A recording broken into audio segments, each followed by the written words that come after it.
പരിശുദ്ധ പരമ ദിവ്യകാരുണീശോയ്ക്ക് എന്നേരവും ആരാധനയും സ്തുതിയും പുകഴ്ചയുണ്ടായിരിക്കട്ടെ.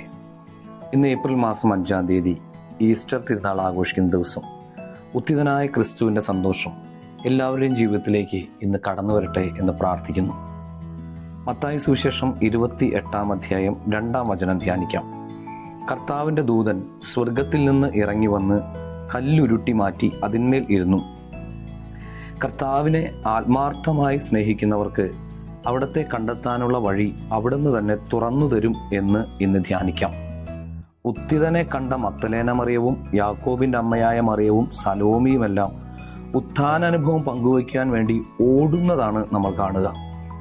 ഈ ഈസ്റ്റർ ഒരു ഓട്ടത്തിൻ്റെ ആരംഭമാകട്ടെ. അനുഭവിച്ചറിയുന്ന ക്രിസ്തുവിനെ പ്രഘോഷിക്കാനുള്ള ഒരു ക്രിസ്ത്യാനിയുടെ ഓട്ടത്തിൻ്റെ ആരംഭം. എല്ലാവർക്കും ഈസ്റ്റർ ആശംസകൾ നേരുന്നു.